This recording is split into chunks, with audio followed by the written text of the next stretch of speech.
एक दिन अचानक एक जहाज में विस्फोट हो गया। एक छोटा लड़का और एक छोटी लड़की मजबूरी में एक सुनसान द्वीप पर जा पहुंचे। लेकिन अच्छा ये रहा कि दोनों को जिंदा रहने के जरूरी हुनर आते थे। उन्होंने खुद का एक तटीय गार्ड हाउस बना लिया और धीरे धीरे उस द्वीप पर अपनी एक खुशहाल दुनिया बसा ली। समय बीतता गया। लड़का और लड़की अब किशोर हो चुके थे। बिना किसी रोक टोक के वे पूरी तरह से प्रकृति की गोद में लौट चुके थे।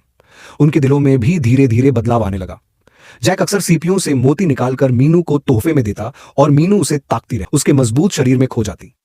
एक दिन मीनू को पहली बार मासिक धर्म हुआ। घबराई हुई मीनू जोर से जैक को पुकारने लगी, लेकिन जब जैक आया तो उसने उसे पास नहीं आने। जैक परेशान होकर बोला, मैं तो तुमसे हर बात सच सच कहता हूं, फिर तुम मुझसे क्यों कुछ छुपा रही हो? दोनों ने अजीब से ढोल की आवाजें सुनी। उन्हें एक पुराने रसोइये की चेतावनी याद आई, लेकिन इंसान की जिज्ञासा भी तो जिद्दी होती है। फिर एक दिन जब जैक मछलियां पकड़ने गया हुआ था, मीनू चुपचाप द्वीप के दूसरी ओर निकल पड़ी।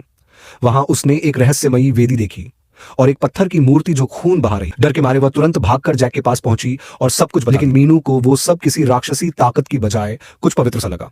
जैक को गुस्सा आया कि मीनू ने उसकी बात नहीं मानी।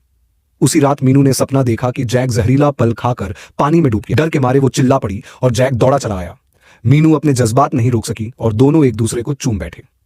इसी पल ने जैक के दिल में कुछ नया जगह दी। अब वो मीनू के शरीर को और भी गहराई से देखने लगा। लेकिन जब भी जैक कुछ और आगे बढ़ने की कोशिश करता, मीनू उसे रोकती। थक हार कर मीनू समंदर किनारे जाकर अपने जज्बात निकाल। एक दिन जैक ने देखा कि समंदर में एक नाव दिख रही है। वो दौड़कर मीनू के पास गया और कहा कि वो तुरंत सिग्नल जलाए, पर मीनू हिचकिचाई। वो अब इस जगह को घर मानने लगी थी। वो नहीं चाहती थी कि सब कुछ छोड़कर जाए। जैक गुस्से से पागल हो गया। उसने खुद बनाई नाव से द्वीप छोड़ने की कोशिश की, लेकिन नाव कुछ ही दूर जाकर टूट गई। मीनू ने न सिर्फ उसे ढांढस नहीं बंधाया, बल्कि उसका मजाक उड़ाया। जैक ने गुस्से में मीनू को थप्पड़ मार दिया और उसके सारे सामान को पेड़ के घर से बाहर फेंक दिया। मीनू को अब एक गुफा में रात बिना जैक की मदद के मीनू को खुद ही मछली पकड़नी पड़ी। लेकिन तभी एक हादसा हो गया।